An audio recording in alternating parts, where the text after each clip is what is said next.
হ্যাঁ কও হ্যাঁ এ অসহায় হয়েছু কয় বছর ধরে এ ভাই আমার হলো সাল মরে গেছে 5 বছর আমার স্বামীটা হলো 10 মাস মারা গেছে ভাদ্র মাসে এটা মানে হলো তোমার কি পরিবারে কেউ নাই পরিবারে হুম পরিবারে আমার নাতি বেরাম তোমার ছেলে মরছে কয় বছর আছে ও তুমি এর লাগতো না তো আমার সাল মরছে 5 বছর তার বেশি ভাই তোমার নাম কি আমার নাম কি আমার নাম রেজি এ মানে কি পরিবারে আয়ুষ আর কেউ নাই না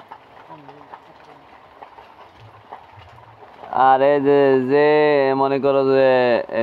এই যে ভিক্ষে করো এই ভিক্ষে চাল প্রতিদিন কয় কেজি উঠে গুরু দই দই করা হয়েছে সরা বুলাই আইছে রে ভাই না সরা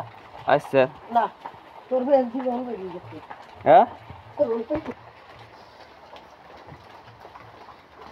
বাংটাটা পাবো কোথায় কও এনে মনে করো যে লয় যে কয়টা আছে বুঝছো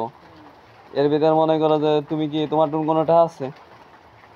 তাই দিবা কেমন তোর না লাগবে 10 টাকা কেউ না ওরকম নাতি তুমি দিবি দেখো আবু আমার কাছে না 10 টাকা তা এই না তোমার স্বামী মরছে কয় বছর কালা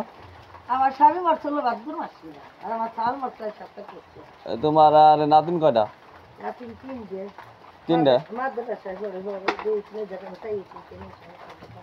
চাইলে উঠেছো কয়টা দিদি তাই বেদে ওরে ওই কয়টা ও কি চাল উঠেছো দেই না হ্যাঁ সকলে দুধ দেশো আমি আইছি আশা তোমার কাছে তোমার এদিক চাও তাহলে আমার মা তো গেছিল ইসি ওই যে বেড়াবার গেছে আর এ না ওই যে চাল কি মানে তুমি কি নাও চাল টাল আর পেঁয়াজ টেস্ট নাও না নাকি না দাদা কি